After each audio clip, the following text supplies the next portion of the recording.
Hello and welcome everyone. Welcome to my channel. This is the review on the S&P 500. So let's see, I'm on the daily chart.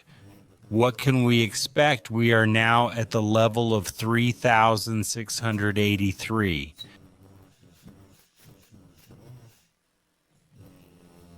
We closed on the daily chart. It seems like we're going to go up, but I'm not so sure now. Why am I not so sure? First of all, every time we got to this point,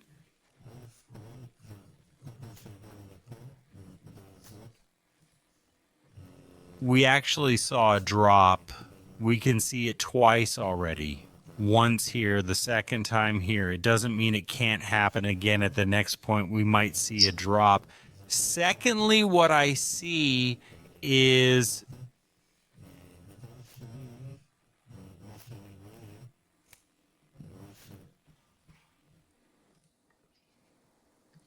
the volumes here are low. You can see that. We're in a decline, meaning every time we go up, the volumes decrease. Now, it might really break upwards, but personally, I'm not brave enough to enter leveraged long positions here. Personally, I'm selling out of the money options. That seems to me the most logical thing to do at this point.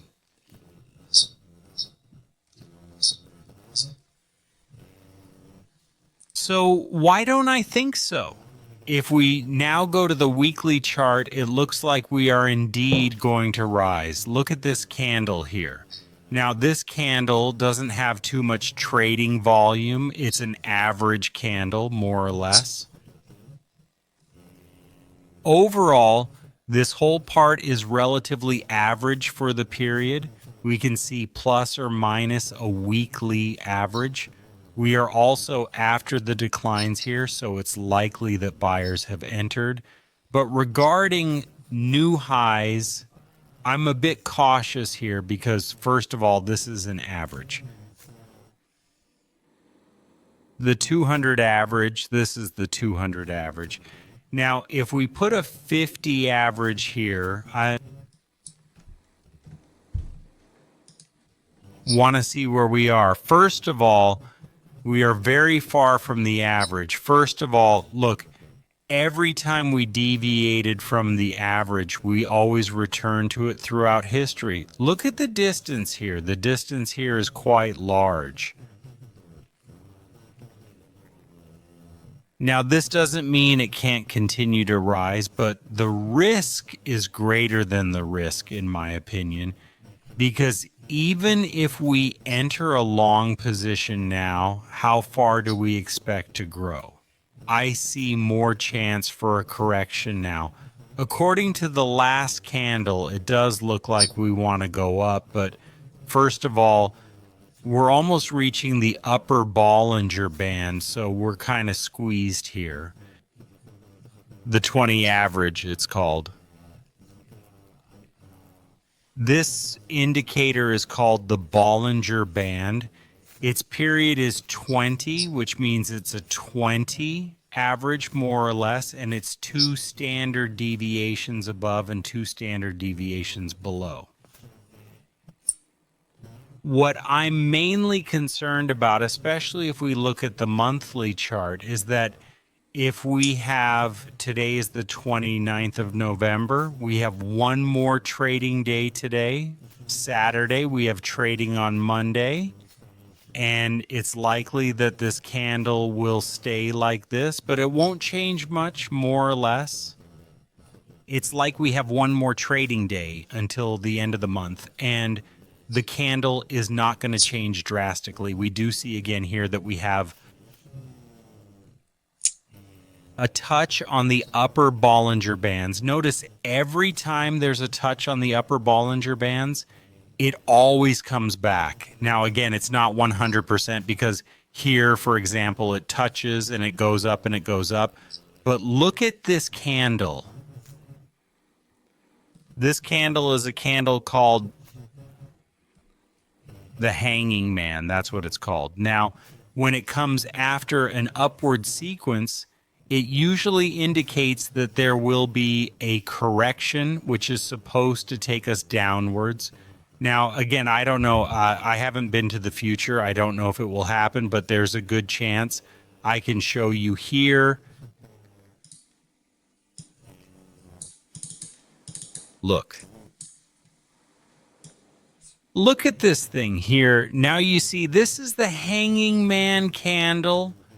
And what follows is a kind of decline. So that's mainly my concern. I'm pretty sure we're currently in November, that we'll at least see a correction in December, at least up to here, and then maybe from here like this, or we can also be like this. But the correction up to here, I'm pretty sure it will happen. And like, I don't see a situation where it doesn't.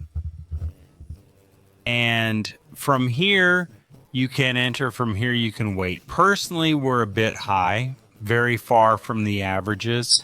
By the way, this is a monthly chart. Each candle here represents 1 month.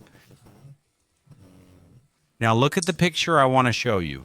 Now look at it. Here it is. This is ours. We're here, and this is what happens afterwards. This is how it is in technical analysis.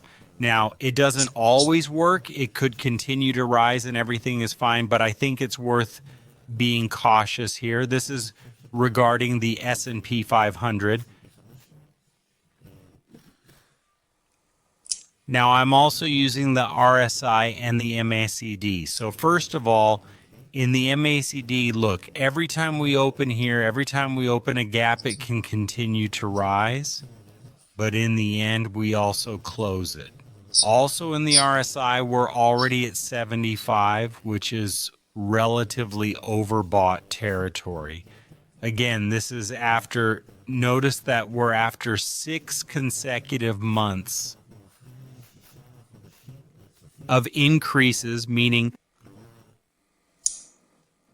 even here, every time we didn't have 6 consecutive months of increases, we had a maximum of 5. Here you can see 5, here also 5. There's a good chance we'll correct a bit downwards, at least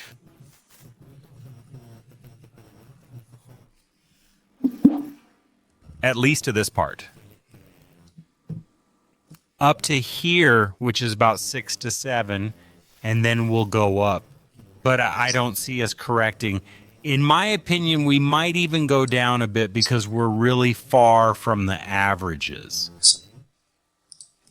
And history shows that it always comes back. So if not now, then when will we return? So that's about that. That's it regarding the S&P 5. But what I can say is that here we actually see an increase in trading volumes, which is good, but it shows, for example, in this rise, we were in a decline, but that still doesn't mean anything. This could come and correct a bit to allow new buyers to enter the market. We can also come and correct easily up to here, up to 6,000, even up to here, 6,100. There's supposedly no problem with that.